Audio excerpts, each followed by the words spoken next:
Next है हमारे पास question number 8। An AP consist of 50 terms of which third term is 12 and last term is 106। Find the 29th term. देखो इसमें हमें क्या गिवन है, an AP consist of 50 terms की एक एपी है जिसमें टोटल कितनी टर्म्स है हमारे पास 50 टर्म्स है। मीन्स जो लास्ट टर्म है हमारे पास 50th टर्म है ना। Of which third term is 12, तो थर्ड टर्म हमें यहाँ पे 12 गिवन है। और लास्ट टर्म मीन्स कौन सी है हमारी लास्ट टर्म 50 ही होगी ना, क्योंकि उन्होंने क्या मेंशन किया है कि जो एपी है उसमें 50 टर्म्स है हमारे पास। तो 50th टर्म कितनी होगी 106। हमने कौन सी टर्म निकालनी है 29th। अब देखो इसका सॉल्यूशन स्टार्ट करते हैं। जो टर्म हमने निकालनी है दैट इज A29। अब हमें गिवन क्या है कि third term is 12, A3 is equals to 12 and 50th term we have given that is 106। बच्चों तो इसमें ये वाला स्टेप आपने ध्यान रखना है कि हमें टोटल पहले ही उन्होंने बता दिया था। उन्होंने जान के क्या लिखा है कि this is the last term तो पहले ही उन्होंने मेंशन कर दिया कि एपी में जो टोटल टर्म्स है वो कितनी टर्म्स है 50 टर्म्स है। इट मीन्स कि जो लास्ट टर्म का मतलब कि ये कौन सी टर्म होगी हमारे पास 50th टर्म होगी। तो अब A3 को कैसे लिखेंगे, A plus 2D is equals to 12 और A50 को A plus 49D is equals to 106। अब माइनस माइनस माइनस, अब प्लस माइनस क्या हो गया हमारे पास कैंसल, 2 माइनस 49, तो ये कितना बन जाएगा हमारे पास यहाँ पे minus 47D is equal to 106 में से 12 को माइनस कर दो 4, ये कितना बनेगा हमारे पास यहाँ पे माइनस 94। माइनस माइनस क्या हो गया cut, so D is equals to 94 upon 47। So 47 1 ज़ा 47 2 ज़ा 94। इट मीन्स कि D is equals to, D की वैल्यू कितनी आ गई हमारे पास 2 आ गई। अब D की वैल्यू किसी भी इक्वेशन में फिल करके हम A की वैल्यू निकाल लेंगे। A प्लस 2D कितना था हमारे पास 12, ये वाली इक्वेशन। A प्लस 2D कितना है 2 is equals to 12। So A plus 2 into 2 कितना हो गया 4 is equals to 12। So A 12 minus 4 means A की वैल्यू कितनी आ गई हमारे पास यहाँ पे 8 आ गई। बट हमने तो यहाँ पे कौन सी टर्म निकालनी है 29th टर्म।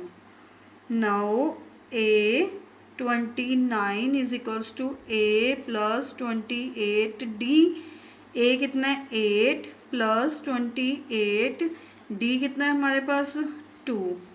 नाउ 8 प्लस ये कितना बन गया हमारे पास यहाँ पे 56। नाउ 56 प्लस 8 कितना बन गया यहाँ पे 64।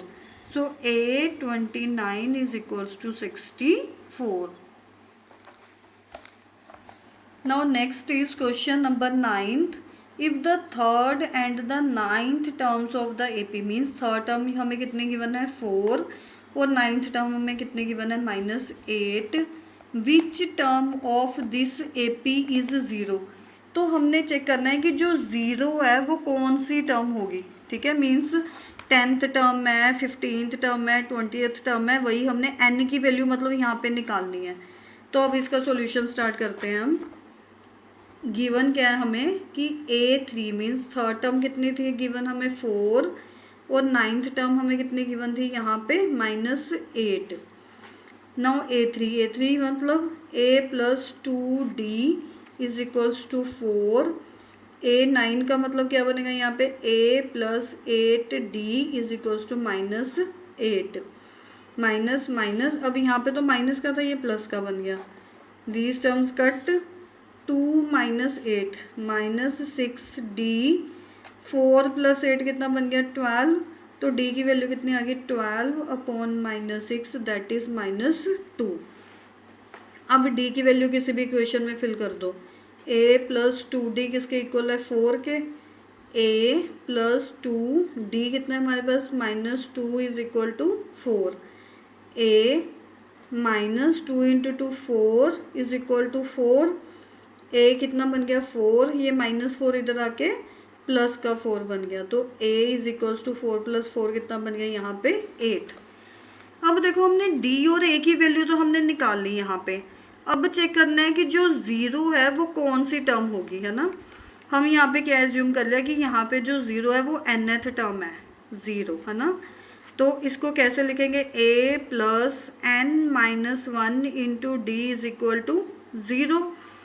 a कितना है हमारे पास 8, n हमने निकालना है -1, d कितना आया था हमारे पास -2 इज इक्वल टू 0, 8। अब -2 इंटू n, ये कितना बन गया -2n, -1 मल्टीप्लाई विद -2, तो माइनस माइनस कट हो गया, ये क्या बन जाएगा प्लस का 2 इज इक्वल टू 0।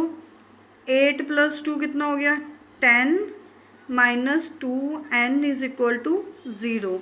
अब -2n को उधर ले जाओ तो 0 प्लस 2n, तो 0 में कुछ भी ऐड कर लो तो हमारे पास क्या बचेगा, यहाँ पे 2n आ जाएगा।